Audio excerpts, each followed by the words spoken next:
Good morning, everyone. Bonjour tout le monde. Je suis Nancy Cloutier, board member. I'm Nancy Cloutier, board member, and here's the announcement for this week.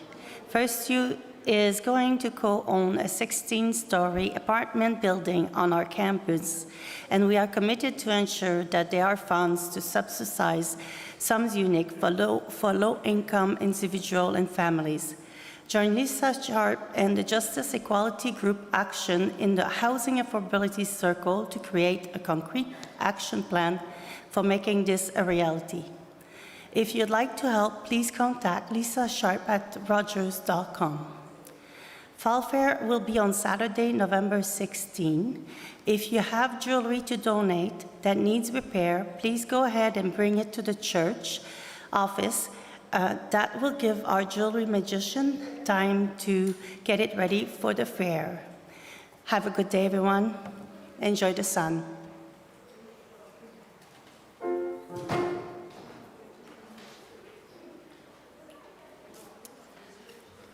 Good morning. We are going to begin by singing Sawabona.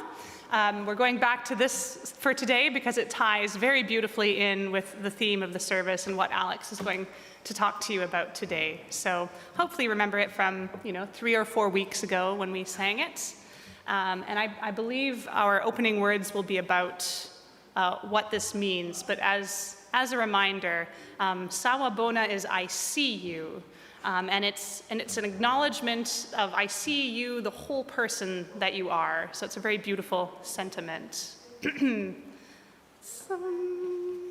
Sawabona, sawabona, sawabona sikona. Sawabona, sawabona, sikona Ubuntu. Sawabona, sawabona, sawabona sikona. Sawabona, sawabona, sikona Ubuntu. Sawabona, sawabona, sawabona sikona. Sawabona, sawabona, sikona Ubuntu.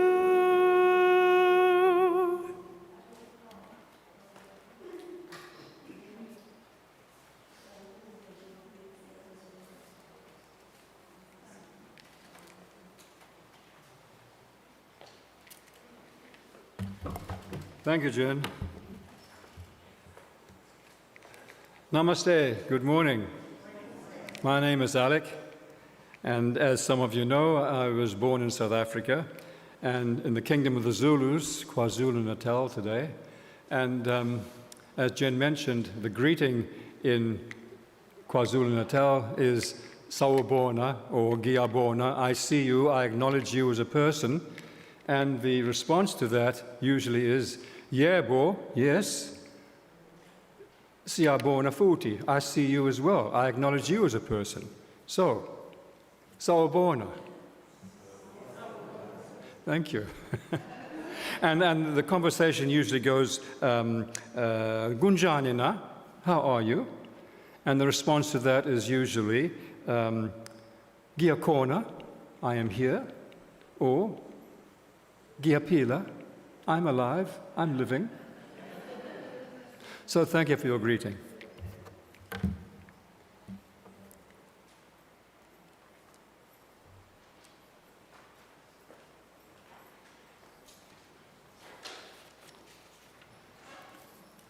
And I'm Kate, and I'm pleased to be here as your worship associate today.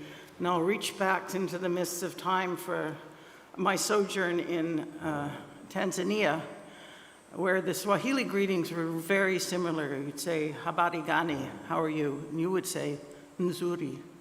Or habari za siku nyingi, I haven't seen you for a long time, how are you? Nzuri.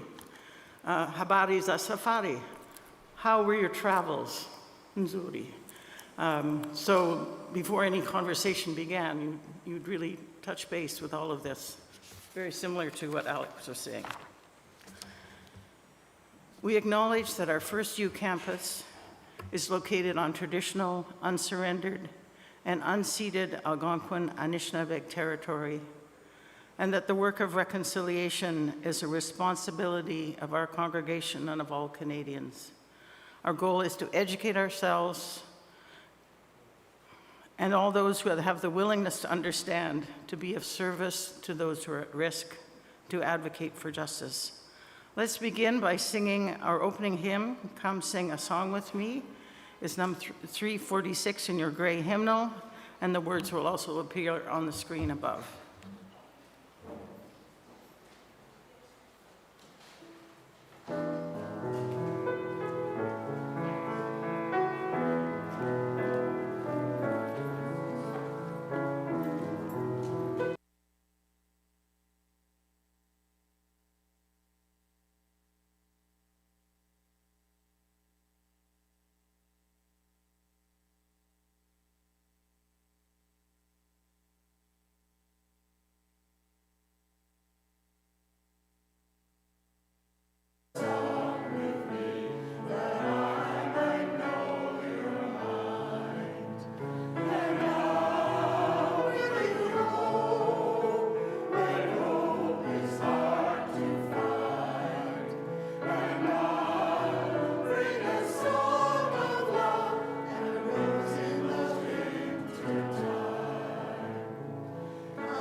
Thank you all.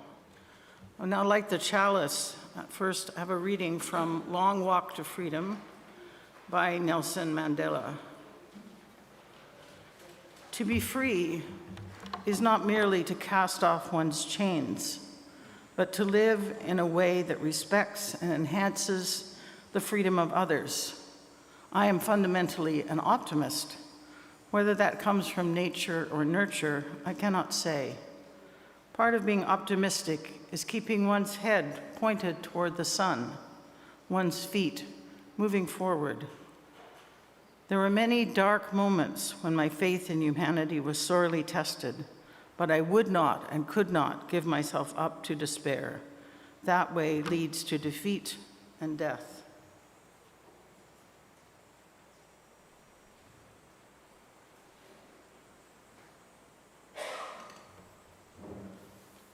Our chalice is lit. Come, let us worship together as we begin by singing our chalice song.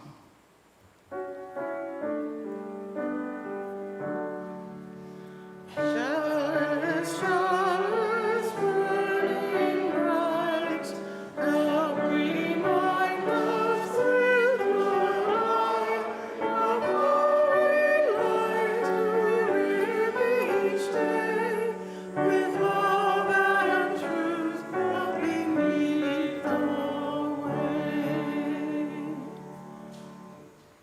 As health challenges continue, do take care and take advantage of online opportunities at FirstU to stay in touch.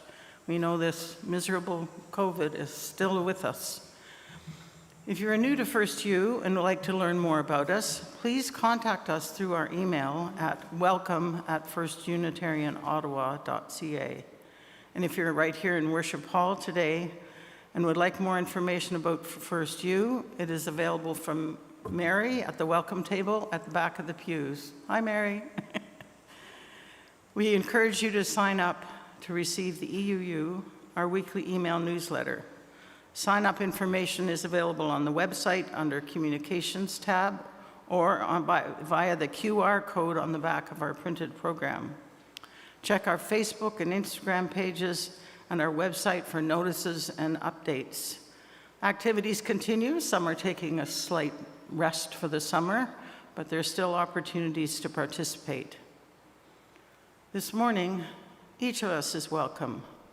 We of any heritage or faith, whatever our burdens, of any culture or race, of any gender or orientation, in any body, all that we are.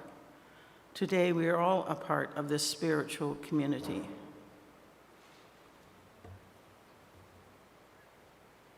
Each week, we pause in our time together in recognition of the joys and sorrows in our lives and across the globe. We honor our celebrations and challenges by placing a stone in a bowl of water. As the ripples extend outwards, imagine them continuing beyond these small bowls, out through, past our pews, out into the larger community as we send our caring thoughts. With sorrow today, we think of the people of Jasper and indeed of all communities so badly affected in their homes, their livelihoods by these ravaging wildfires and the excessive heat covering much of the planet, and the sorrow for the death and destruction in Palestine and indeed throughout the Middle East. We put a stone in the water also for the joy of being here together on this wonderful, if a bit warm, sunny day, summer day.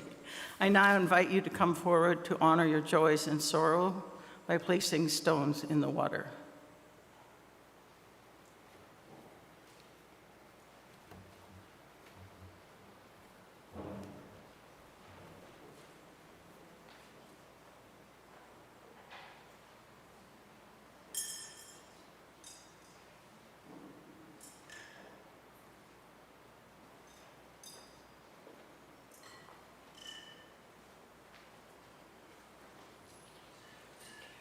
Yes, they're in the script afterwards.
Ron will now place one last stone in the water for all the joys and sorrows that we retain in our hearts.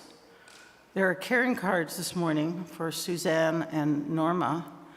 They're at the back of the hall for us to sign. And even if you don't know these people, this is a way for us to extend our care on behalf to those who've given so much of their hearts to this community. Let us move into a time of stillness and reflection.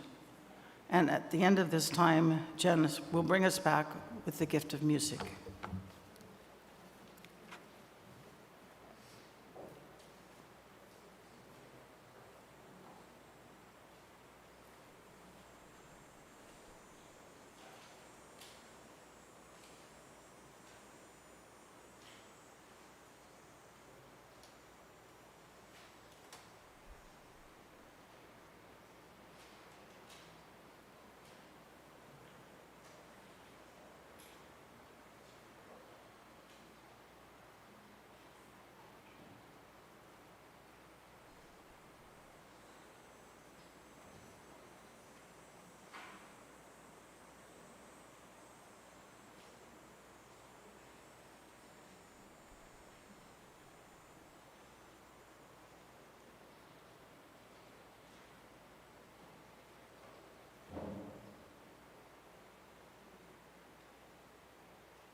For this morning's reading, I've chosen an extract from a letter that Nelson Rolihlahla Mandela sent to his wife, Nkosikasi Nomzamo Winnie Madikizela, in December 1979. By that time, they had been married for 23 years, 15 of which he had been imprisoned in Robben Island. During those 15 years, Winnie had been repeatedly banned, which means that she was severely restricted regarding her travel, her free speech, where she was to reside, her association with other people. She had spent 17 months in prison herself, much of it in solitary confinement. And at the time of Nelson's letter to her, she was in the second year of an 8-year exile to a small town in the Orange Free State, where she was banished away from family and friends in a very, very hostile environment. In some ways, this reading gives expression to the chorus of the song we've just sung. And I'll bring you hope when hope is hard to find. And I'll bring a song of love and a rose in the winter time. It also hints at the important principle in Mandela's life, Ubuntu. Kate will now read Mandela's words.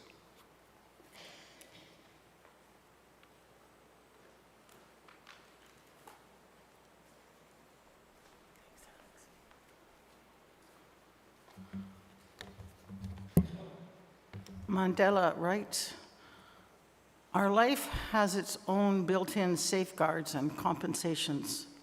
We are told that a saint is a sinner who keeps on trying to be clean. One may be a villain for 3/4 of his life and be canonized because he lived a holy life for the remaining 1/4 of that life. In real life, we deal not with gods, but with ordinary humans like ourselves. Men and women who are full of contradictions, who are stable and fickle, strong and weak, famous and infamous, people in whose bloodstream the muckworm battles daily with potent pesticides. On which aspect one concentrates in judging others will depend on the character of the particular judge. As we judge others, so are we judged by others. The suspicious will always be tormented by suspicion.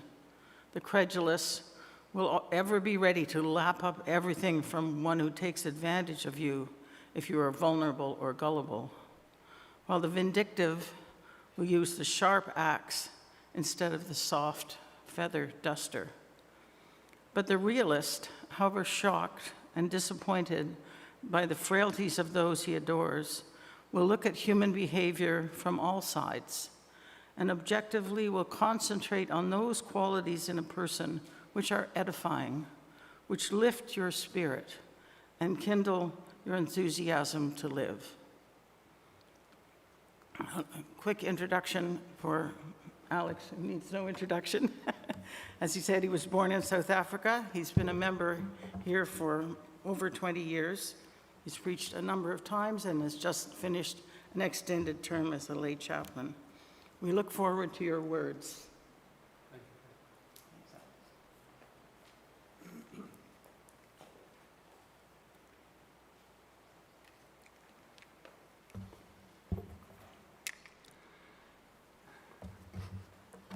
I last gave a sermon or reflection from this podium on February the 11th this year. You may remember that it was my brother Bill's 80th anniversary of birth, and I sent him greetings via our live feed. Hi, Bill, knowing that he would be watching. Well, Bill later reminded me that on that same day was also very significant in another respect as well, for on that day, on February the 11th, 34 years ago in 1990, Nelson Mandela, prisoner number 466-64, walked out of Pollsmoor prison on the arm of his then beloved wife, Winnie, a free man after 27 years. When Nelson Mandela died in December 2013 at the ripe old age of 95, he was perhaps one of the most recognizable, revered, and respected people in the world. Rising from humble beginnings, he eventually became South Africa's first black head of state, elected in the first fully representative democratic election in that country in 1994. His government of national unity focused on dismantling the legacy of apartheid by fostering racial reconciliation, all based on Ubuntu. After serving one term as president, much like President Biden this last week, he chose not to run for a second session, but rather to hand over the reins of government and power to someone younger with more energy. Once again, an Ubuntu-based decision. I believe this Ubuntu has much to say to us Unitarian Universalists, hence the capital W in the middle of Ubuntu in the title for the sermon. The guiding principle of traditional African culture and spirituality is Ubuntu. It is not easy to describe. It is both a philosophy and a way of life whereby each individual is encouraged to appreciate and enjoy their life while caring, sharing with, and respecting others. Ubuntu belongs to no one tribe or to no one religion or teaching. It trumps all attempts to restrict it and place it in a category. It is simply a way of living and being that allows one's basic goodness to come forth. In this sense, I can truly say that Ubuntu is a spirituality. The concept Ubuntu can be roughly translated into English as, I am because we are, and because we are, you are. This simple statement of being encapsulates a profound understanding of human interconnectedness. I am and you are refer to the individual, and we are refers to the community. Ubuntu is a statement of the interconnectedness of the individual and community, which are in balance, and it embodies the qualities of charity, forgiveness, generosity, and an essential humanity. It is the very essence of that mysterious quality which makes a person in African understanding. In his book, The Rainbow People of God, the Christian Archbishop Desmond Tutu says, quote, Ubuntu refers to gentleness, to compassion, to hospitality, to openness to others, to vulnerability, to be available to others, and to know that you are bound up with them in this bundle of life, unquote.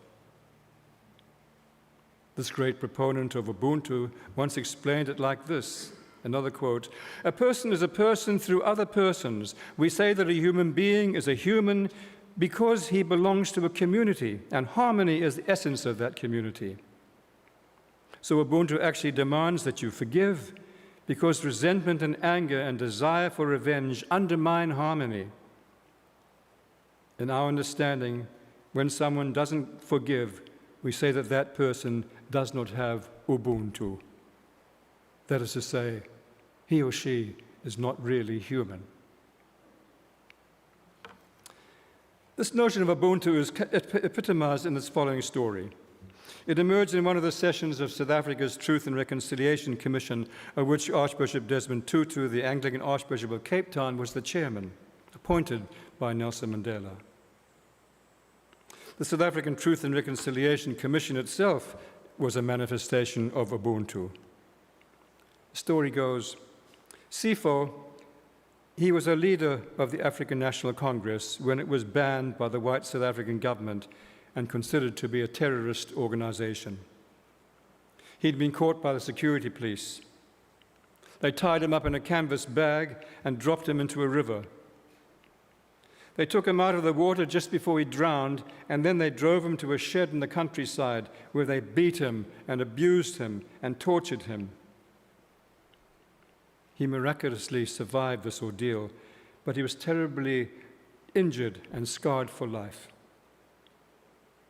At the Truth and Reconciliation hearing, when he was asked why he didn't have any feelings of revenge against those who had treated him so badly, Sifo said, quote, "If people apologize, we Africans must accept their apology. That is Ubuntu," unquote. He went on to say, "In giving up power, the white government has implicitly admitted that it was wrong. Free and fair elections in 1994, the first truly democratic elections in South Africa, were their apology for apartheid. Madiba is free, and now we are all free," unquote. People are people through other people. I think Barbara Streisand could sing that. In other words, we need each other to be fully human and fully alive. It is in our interaction with others that our humanness flourishes. Our humanness at its core is good and positive. And through discovering this in ourselves, we act in ways that reflect these truths. Ubuntu, this African notion of human brotherhood and interdependence, values the dignity, the safety, and the welfare of the individual over all other considerations. It requires that society be managed for the good of all and not just for the few. Mandela, or Madiba, as he was affectionately called, was brought up with Ubuntu, with its quality of mutual responsibility and compassion. Born into the Temba tribe, which is part of the Xhosa people, who were known for being peaceful folk, he was given the Xhosa name Rolihlahla, which means pulling the branches off the tree, or troublemaker. And this he really was. As a young boy, he would play with the other young boys in the tribe, and they would keep the sheep and the goats, and later on, when a little older, they would tend the cattle in the fields.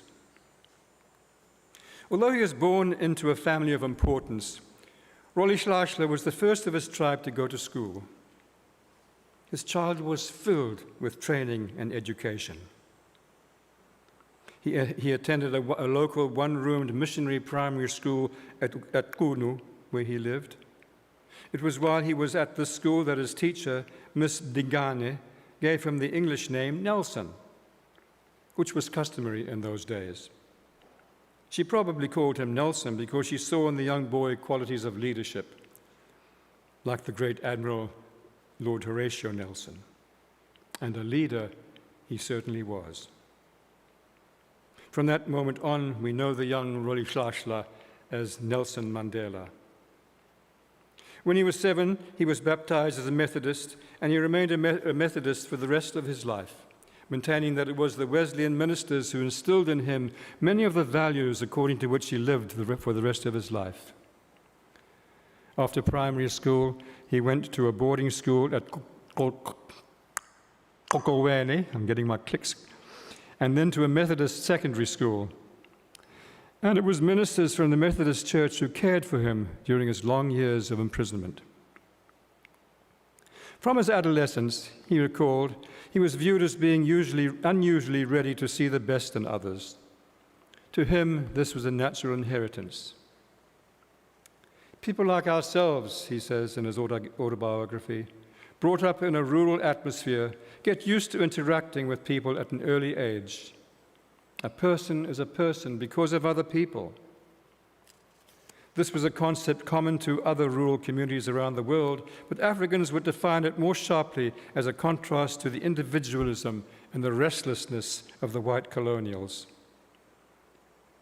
As Mandela says in his biography, Long Walk to Freedom, the most vivid storyteller, Chief Joyi, like Mandela, a descendant of the great king Ubuntu, described how, quote, the unity and peace of the Xhosa people had been broken by the coming of the white men, who had divided them, dispossessed them, and undermined their Ubuntu, unquote. Throughout the long years of the struggle for recognition and equality in apartheid-ridden South Africa, Ubuntu would loom large in black politics. Nelson Mandela regarded Ubuntu as part of the general philosophy of serving one's fellow human beings. It was to become the prevailing principle throughout his political career. People are human beings produced by the society in which they live, he said. You encourage people by seeing good in them. This Ubuntu was certainly among the guiding principles by which he worked for the liberation of South Africa. This is seen in his closing words at the end of his 4-hour statement to the court prior to his being sentenced to life imprisonment on Robben Island. At that time, he spoke these oft-quoted words, quote, during my lifetime, I have dedicated myself to this struggle of the African people. I have fought against white domination, and I have fought against black domination. I have cherished the ideals of a democratic and free society in which all persons live together in harmony and with equal opportunities. It is an ideal which I hope to live for and to achieve, but if needs be, it is an ideal for which I am prepared to die, unquote. When prisoner number 466-64 was released from prison 27 years later, there was hardly any bitterness or resentment in him after all those years in prison, but rather wisdom, patience, and compassion. No other leader could have unified the new country as he did. Ubuntu, or brotherhood, was actually written into the South African Constitution that was negotiated for the Rainbow Nation. In referring to the wrongs of apartheid that had to be redressed, the new Constitution speaks of, quote, a need for understanding, not for vengeance, a need for reparation, but not for retaliation, a need for Ubuntu, but not for victimization. When he became the first black president of South Africa in 1994, it was Ubuntu that prompted Mandela to donate half his salary to poor children. And when he received the Nobel Peace Prize, the third of 4 South Africans to do so, it was due to Ubuntu that he gave part of the prize money to help street children. Indeed, on receiving the 1993 Nobel Peace Prize, Nelson said, South Africa's children shall play in the open veldt, no longer tortured by hunger or disease or threatened with abuse. Children are our greatest treasure. And at the other end of the age spectrum, when announcing the International Year of Older Persons in December 1998, when he himself was 85 years old, Mandela said, "A society that does not value its older people denies its roots and endangers its future. Let us strive to enhance their capacity to support themselves for as long as possible, and when they cannot do so anymore, to care for them." It was Ubuntu that prompted Mandela to say that South Africans would not be totally free until Palestine was free. And it was Ubuntu that influenced South Africa to start the proceeding against Israel at the International Criminal Court against the genocide of Palestinians in that country.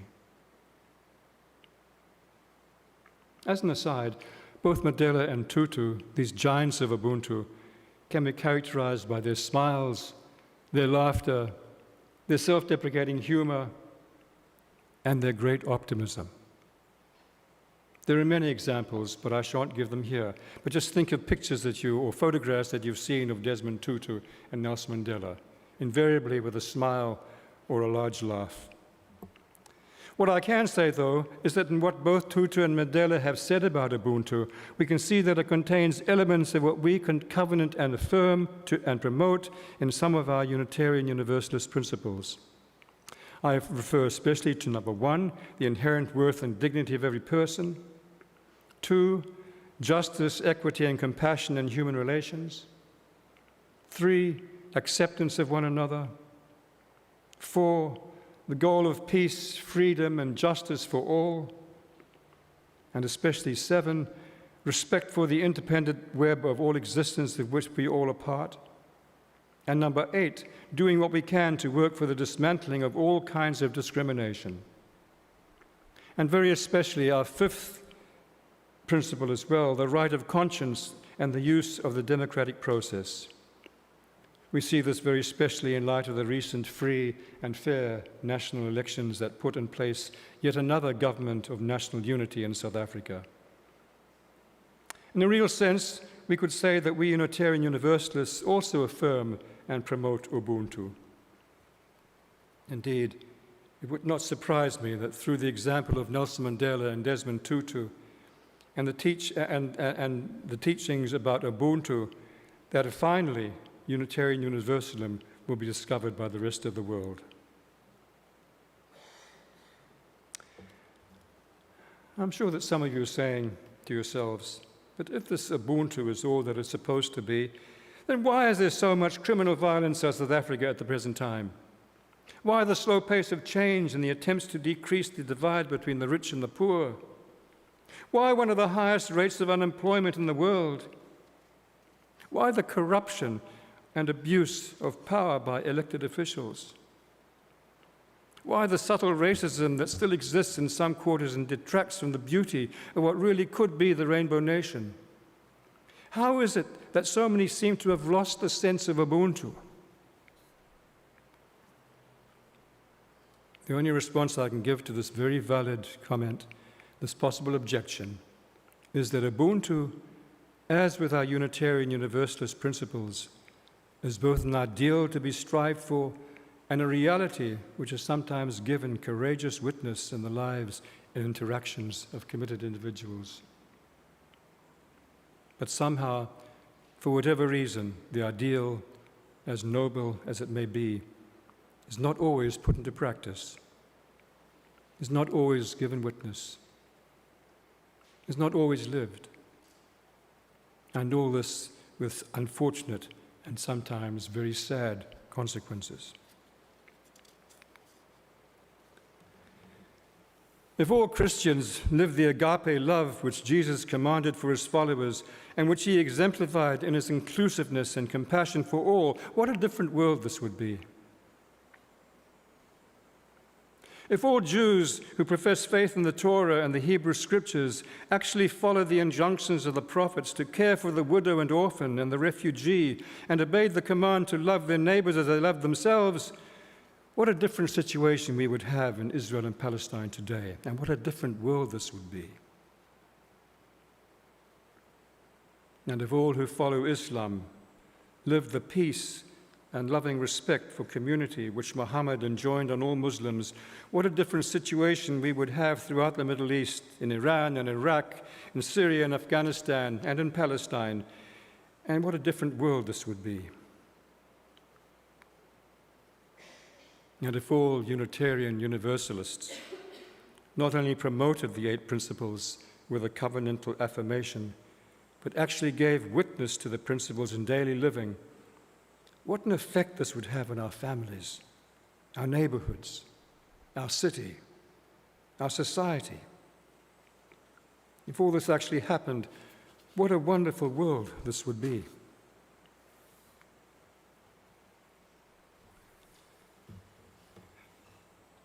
Many of us here this morning have lived reasonably long lives.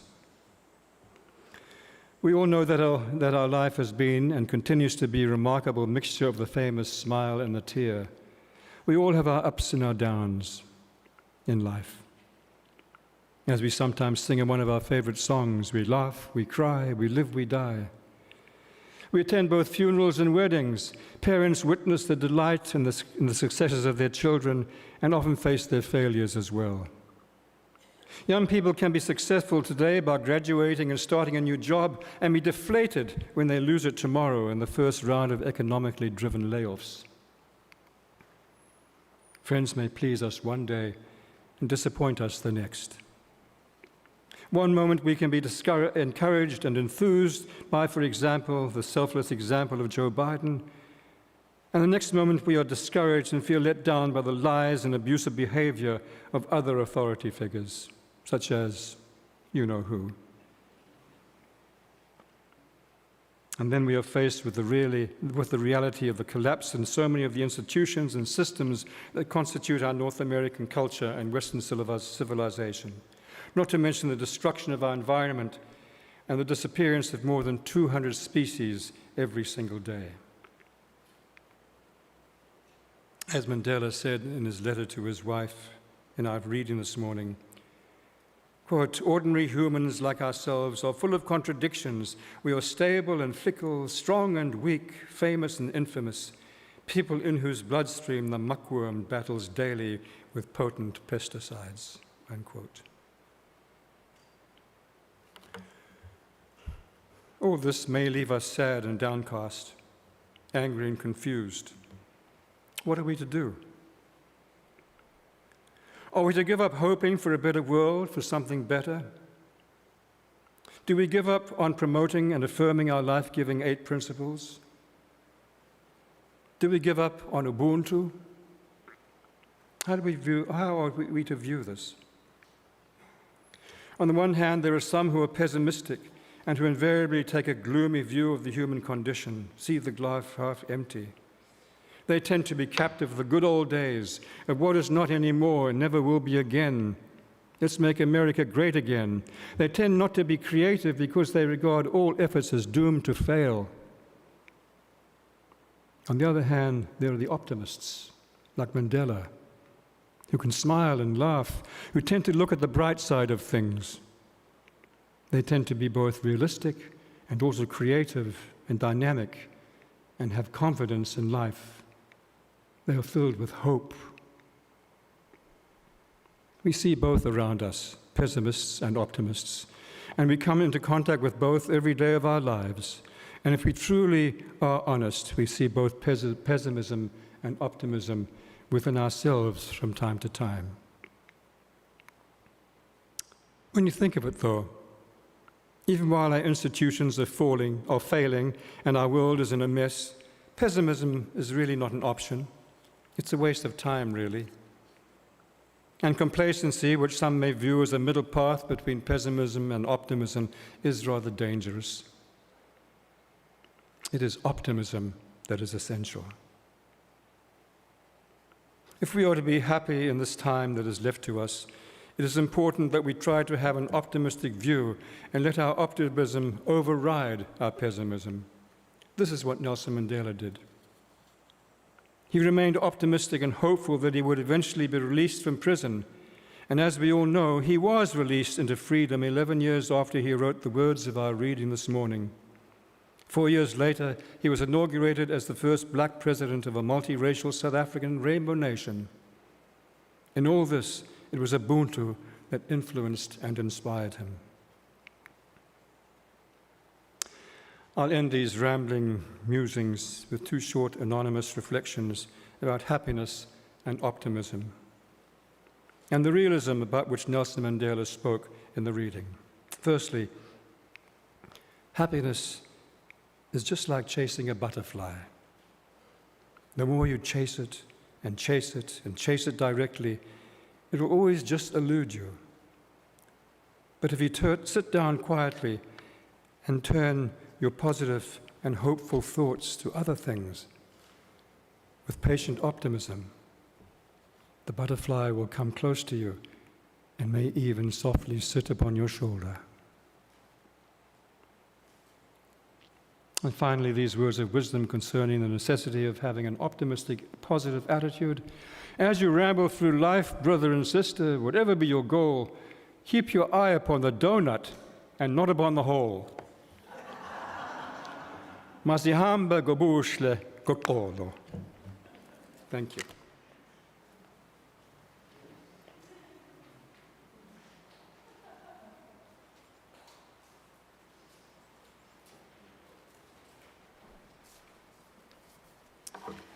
I'd like to welcome the summer choir up. This is our last week of summer choir, so thank you to everybody who participated this summer. It was so wonderful to have us still able to offer choral anthems during the summer, during this time when the regular choirs aren't running. The piece we're going to sing for you today is a traditional Sesotho folk song, Tutu being one of the many national languages of South Africa. On the face of it, it doesn't connect perhaps perfectly with Alex's beautiful words today. It's about a pair of children playing, and one of the children falls in a well, and it's fine. The child is fine, and they run to get help, and everything's good.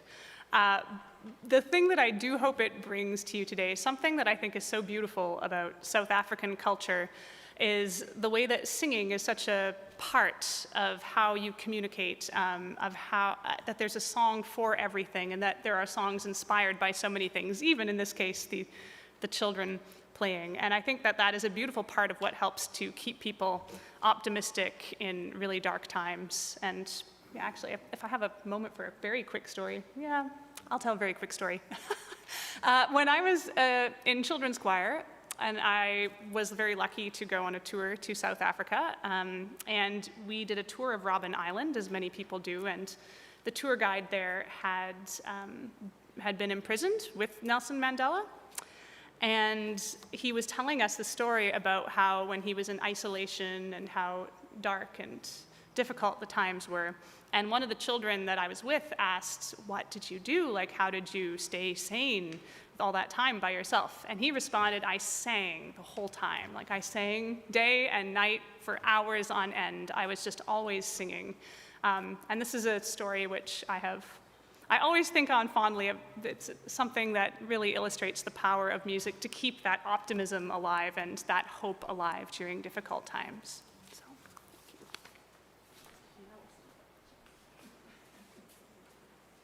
thank you.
Thank you, Alex, for your very thought-inspiring words, and thank you, Jen and Summer Choir. I'll now ask the ushers to start passing the baskets. And when the baskets come to you, if you can pass them along the pew, that's really helpful.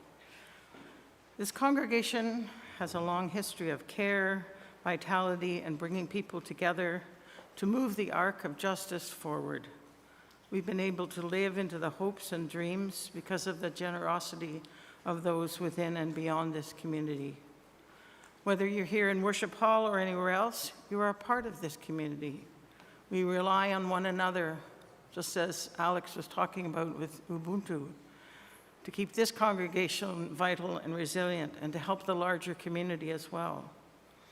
If you have any questions about how you can give, please go to our website or contact our finance manager to find out how to make a donation or keep up with your pledge. Our gifts are freely given and gratefully received.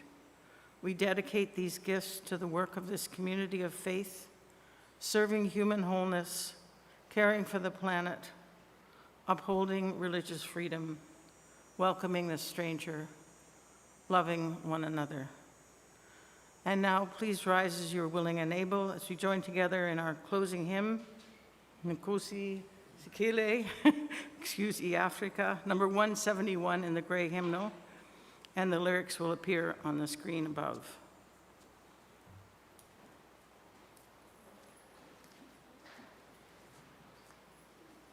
You can feel free to sing along with the first verse we're going to do in Zulu. You can feel free to listen or to sing along, and then we will sing it in English.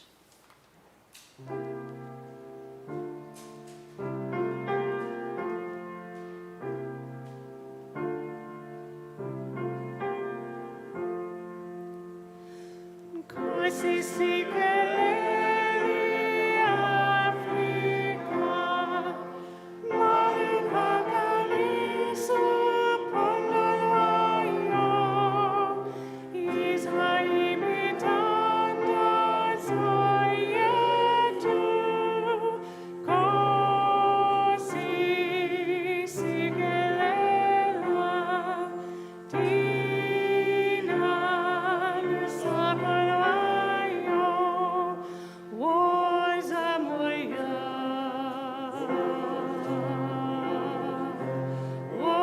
Wozamoya, Wozamoya, Owainwele, Usi Sikelele, Usi Sikelele. Blessed our country, Africa, so that she may return from her sleep. Fill her heart with plenty, guide her feet. Bless our mother, Africa. Bless our mother, Africa. Spirit descend. Spirit descend. Spirit descend. Spirit descend. Spirit divine. Spirit divine.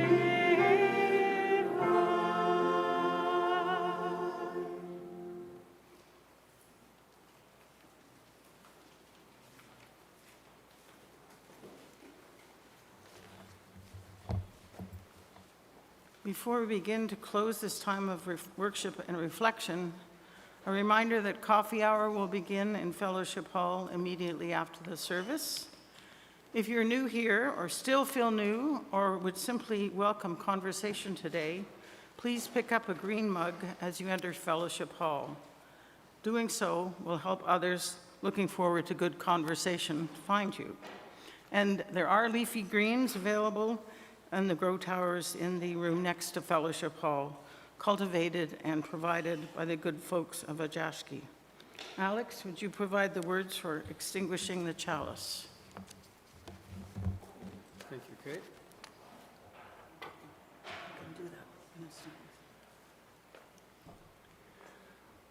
We extinguish this morning's chalice with the words of Mandela, who said, "Man's goodness is a flame that can be hidden but never extinguished. As we let our own light shine, we unconsciously give other people permission to do the same."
As we prepare to leave this sacred space, may we go with conviction that we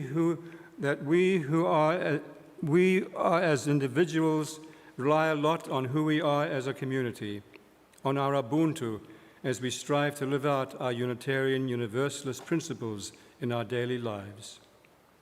May we all go now with a passionate zest for our world, with much gentleness, and may we be more human to the very end. So may it be. Go in peace, all shall be well. Masihamba go bushle go kokolo. Hallelujah.